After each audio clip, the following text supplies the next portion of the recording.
মে মাসের প্রায় অর্ধেক শেষ। এপ্রিলের প্রবল বৃষ্টি আর বজ্রঝড়ের পর মে মাসের আবহাওয়া কি স্বস্তির হবে, নাকি ধেয়ে আসবে বড় কোনো প্রাকৃতিক দুর্যোগ?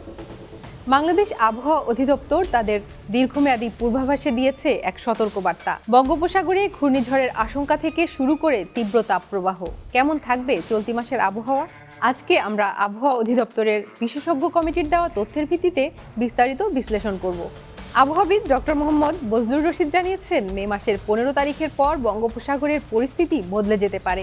মাসের দ্বিতীয় ভাগে সাগরে 1 থেকে 2টি লঘুচাপ সৃষ্টি হতে পারে।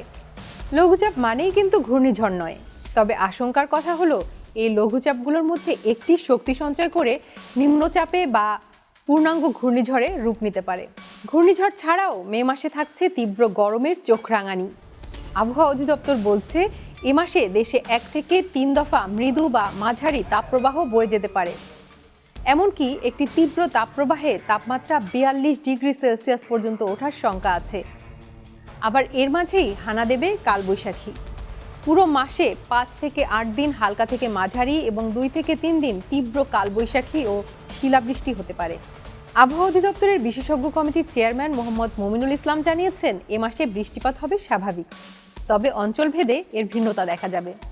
পূর্বাভাস অনুযায়ী সিলেট বিভাগে হতে পারে সর্বোচ্চ বৃষ্টিপাত। এ অঞ্চলে 520 থেকে 540 মিলিমিটার বৃষ্টিপাতের পূর্বাভাস রয়েছে। এছাড়া ঢাকা ও ময়মনসিংহে 250 থেকে 360 মিলিমিটার, চট্টগ্রাম ও রংপুরে 260 থেকে 350 মিলিমিটার এবং খুলনা ও রাজশাহীতে 160 থেকে 190 মিলিমিটার বৃষ্টির পূর্বাভাস রয়েছে। ভারী বৃষ্টির কারণে উত্তর ও উত্তর পূর্বাঞ্চলের নদ নদীর পানি সাময়িকভাবে বাড়তে পারে, তবে সামগ্রিকভাবে প্রবাহ স্বাভাবিক থাকবে। মে মাসের পূর্বাভাস বুঝতে আমাদের তাকাতে হবে এপ্রিলের দিকে। গত এপ্রিলে সারা দেশে স্বাভাবিকের চেয়ে প্রায় 76% বেশি বৃষ্টি হয়েছে। বিশেষ করে বরিশাল বিভাগে স্বাভাবিকের চেয়ে 169% বেশি বৃষ্টি রেকর্ড করা হয়েছে। এছাড়া ময়মনসিংহ বিভাগে 150.9% এবং সিলেট বিভাগে 104.4% বেশি বৃষ্টিপাত রেকর্ড করা হয়। কিশোরগঞ্জের নিকলিতে একদিনেই 160 মিলিমিটার বৃষ্টি হয়েছিল। পশ্চিমা লঘুচাপ ও পূবালি বায়ুর সংযোগই ছিল এই অতিবৃষ্টির প্রধান কারণ। ঘূর্ণিঝড় যদি আঘাত হানে, তবে প্রস্তুতিই পারে জীবন রক্ষা করতে।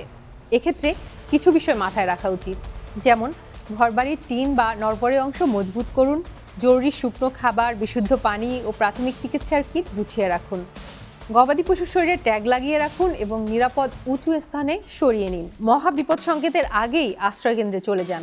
একই সঙ্গে এ সময় কিছু বিষয় বর্জন করলে প্রাণ বাঁচতে পারে, যেমন ঝড়ের সময় গাছের নিচে বা বৈদ্যুতিক খুঁটির পাশে দাঁড়াবেন না, বজ্রপাতের সময় ইলেকট্রনিক ডিভাইস ব্যবহার করবেন না, কাচের জানালার পাশে থাকবেন না এবং কোনো অপপ্রচারে কান দেবেন না।